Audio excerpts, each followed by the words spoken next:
Our greatest currency is our energy.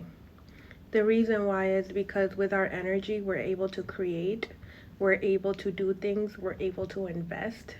The same as if with money, but at a deeper level, because without energy, you're not able to do anything to get that money. If you have that mindset of, I want money, which is a tool that we all need, right? But without the energy to create what it is that we want, then you won't be able to get the money.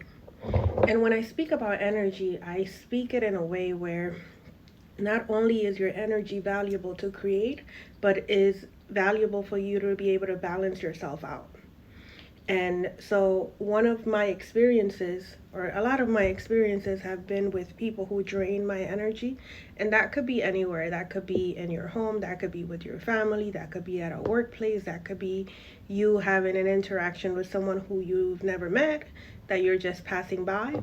And one of the circumstances that I want to bring out and speak on are the people who drain your energy through emotional suffering.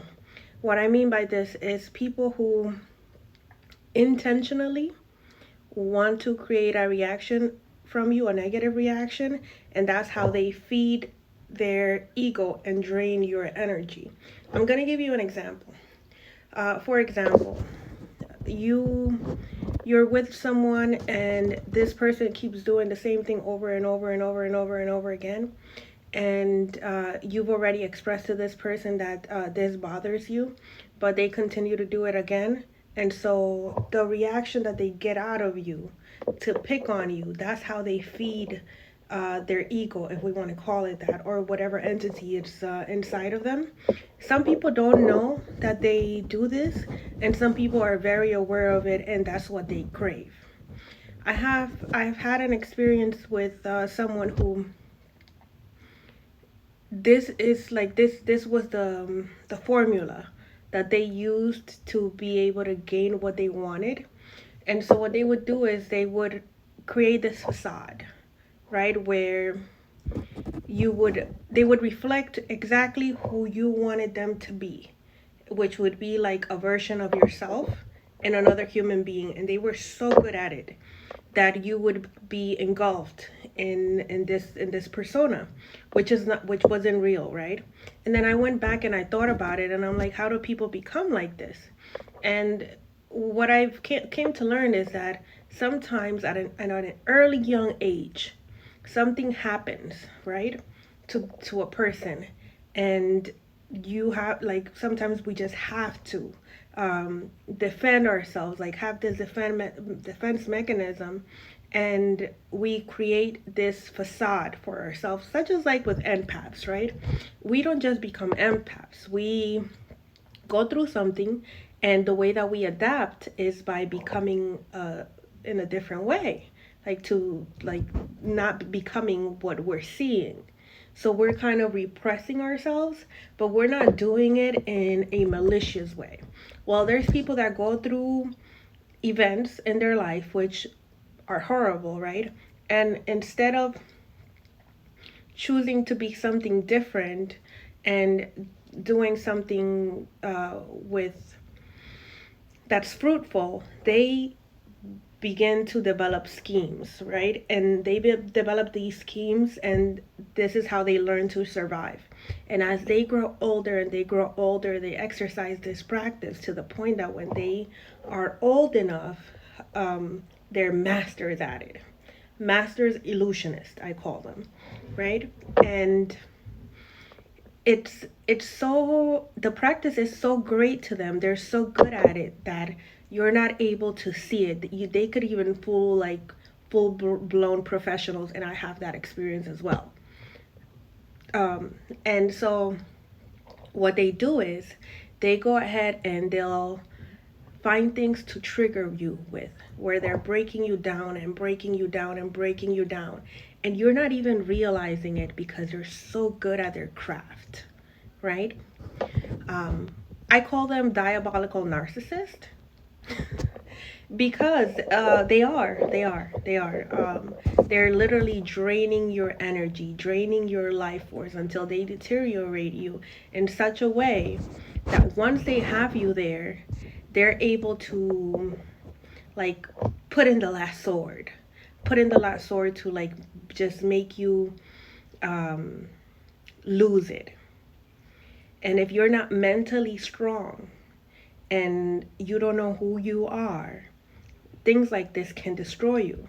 Because as human beings, we have emotions, we have feelings. A lot of us are not out here seeking to kill and destroy people. We're here loving, caring, kind, nurturing. And so these type of features of loving, kind, nurturing are the types of people that they seek because they don't have that, right? So the way they drain your life force is by finding your weakness, finding things that bother you, that make you question your self-worth, that makes you question who you are and why, what do you stand by, and why do you do the things that you do. And if you're not fully secure in who you are, and you're not anchored in your truth, these techniques usually work, especially if your mind is not straight. So where I'm going with this is that in order for us to be strong enough to be able to identify these type of behaviors or these type of people, we have to be mentally and emotionally and physically strong enough to be able to handle it. Because one, our vessel is what moves us, right? It's what we're moving on. Our mind is the tool we use to create, and our emotions are the things that are going to come out of us as how we're going to react, right? So if we don't have that balanced out, then those are the points of where these type of people are able to, you know, stab you. Like that's where they're able to literally, that's the access point for them to break you down and siphon your energy. And like I said, some people don't know that these things are happening because a lot of us are very naive. Like for example, I was very naive to those type of practices. Um, and sometimes we make excuses for people and we say, well, they went through this or they're going through that, or whatever excuses we make for them, right? But then there's people out there who are intentionally doing that. Especially for women, single women with children. A lot of people in dating sites are seeking those type of women. They come in as the step up father or the good possible husband, and they feed you this illusion of what they can, like, their potential, and that's what you're seeing as you're interacting with these people, right? But then if you're not mentally strong enough, they're going to go ahead and use your weaknesses to kind of to tear you down, not make you feel like you're not worthy of something better. And if we're not mentally anchored in who we are, what do we stand for, and we're not physically, mentally, and emotionally taking care of ourselves, that means healing, um, addressing our wounds, reflecting, taking care of our physical vessel, of our mental, of our bodies. What are we putting inside our bodies? What are we drinking? What are we eating? Who are we hanging around with? If we're not doing those things, and we're not loving on ourselves, that's the access point for these people who are, again, out there. Um, and there's a lot of them, and they are master illusionists. And some people are in your family, some people are your workplace, some people are within your friends group, and we're so blind to it because we're not anchored to our true selves and loving ourselves. Because once we love ourselves, we're going to be able to pick up on that and be like, well, I'm not going to do the back and forth with you, or I'm just not going to engage. Which is why it's so important that we practice self-love and caring and nurturing for ourselves first before we go ahead and do it with anybody else.